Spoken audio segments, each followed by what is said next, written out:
Proverbe 27. Ne te vante pas de ce que tu feras demain, car tu ne sais pas ce qu'un jour peut t'apporter. Que ta bouche ne chante pas tes louanges, laisse aux autres le soin de le faire. Oui, que ce ne soit pas toi, mais quelqu'un d'autre qui fasse ton éloge. La pierre est lourde et le sable pesant, mais l'irritation causée par l'insensé est plus lourde que ces deux ensemble. Cruelle est la colère et impétueuse la fureur, mais qui tiendra devant la jalousie? Mieux vaut un reproche énoncé franchement qu'un amour qui cache ce qu'il pense.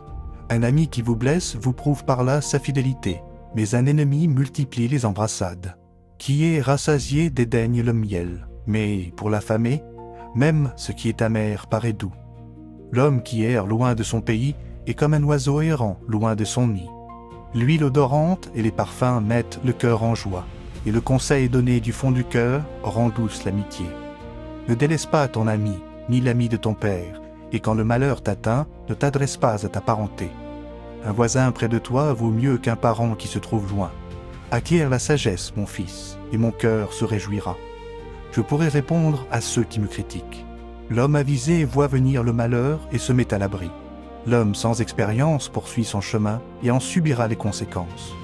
Si quelqu'un s'est porté garant des dettes d'autrui, prends-lui son vêtement. Et s'il a cautionné des inconnus, exige qu'il te donne des gages.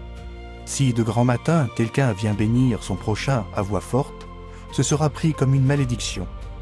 Une femme querelleuse est pareille à une gouttière percée qui ne cesse de couler un jour de pluie. Arrêter ses récriminations? Autant vouloir arrêter le vent ou retenir de l'huile dans sa main. Le fer s'aiguise par le fer, et le visage de l'homme s'affine au contact de son prochain. Qui soigne son figuier jouira de ses fruits, et qui prend soin de son maître sera honoré. Regardez dans l'eau, vous verrez votre propre visage s'y réfléchir. Sondez le cœur d'un homme, vous verrez s'y réfléchir votre propre cœur. Le séjour des morts et l'abîme sont insatiables, de même, les yeux de l'homme ne sont jamais rassasiés. Le creuset épure l'argent, et le four l'or, mais on juge l'homme d'après sa réputation. Même si tu broyais l'insensé dans un mortier avec un pilon comme on pile le grain, tu ne parviendrais pas à en détacher sa sottise. Tâche de bien connaître l'état de chacune de tes brebis. Sois attentif à tes troupeaux, car la richesse n'est pas éternelle, et une couronne ne subsiste pas à toujours.